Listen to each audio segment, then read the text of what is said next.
Hello students, आज हम बात करेंगे रीडिंग के टिप्स की जो सबसे इम्पॉर्टेंट है बच्चों के लिए। और जो स्टूडेंट्स आइल्स में अपीयर होते हैं, सबसे मुश्किल काम उनको रीडिंग अटेम्प्ट करना होता है।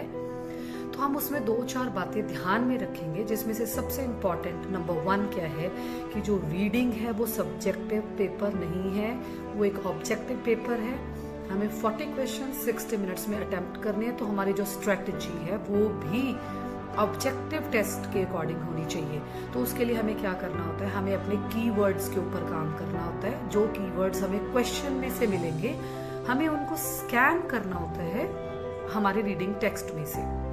नंबर 2 इम्पॉर्टेंट, आमतौर पर बच्चे क्या करते हैं, जब उनको रीडिंग मिलती है तो वो 1 से लेके 40 तक लगातार क्वेश्चंस को अटेम्प्ट करते हैं, which is never the right way to do.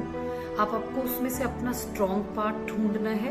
आपको ये देखना है कि आपके कौन से पार्ट के क्वेश्चंस जल्दी अटेम्प्ट होते हैं। लाइक आप ट्रू फॉल्स में स्ट्रॉन्ग है तो आप पहले ट्रू फॉल्स करेंगे।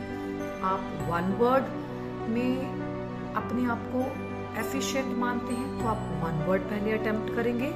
इसमें से जो पहले अटेम्प्ट नहीं करना है वो क्या है, सबसे इम्पॉर्टेंट वो है आपका list of headings and matching the information. अब आप उसको समझिए, हमें क्यों नहीं करना है उसको, क्योंकि जब हम अटेम्प्ट करते हैं अपना लिस्ट ऑफ हेडिंग्स, तो लिस्ट ऑफ हेडिंग्स का मतलब क्या है कि हमें एक पैराग्राफ के साथ एक हेडिंग मैच करना है। अब एक पैराग्राफ के साथ अगर हम हेडिंग्स मैच करेंगे तो हमें उस पैराग्राफ को पढ़ना भी पड़ेगा, because heading means the title of the paragraph. उसके लिए आपको समझना पड़ेगा कि कौन सा पैराग्राफ किस चीज की बात कर रहे हैं। तो नेचुरल है वो टाइम कंज्यूमिंग होगा।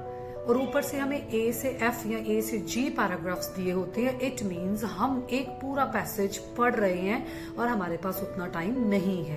तो हमें सबसे पहले अपने जो स्ट्रॉन्ग पार्ट्स हैं उनको करना है।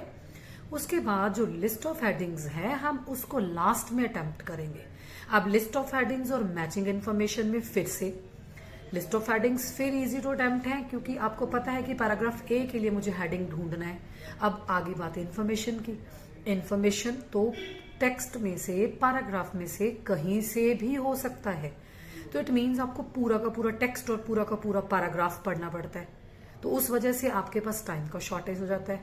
तो प्लीज मेक श्योर आप जब भी रीडिंग अटेम्प्ट करें एक स्ट्रेटजी बनाएं अपने के लिए, अपने स्ट्रॉन्ग पार्ट्स को देखें, उसके बाद ही उसको अटेम्प्ट करें। List of headings and matching information को पहले हम नहीं करें। Thank you so much.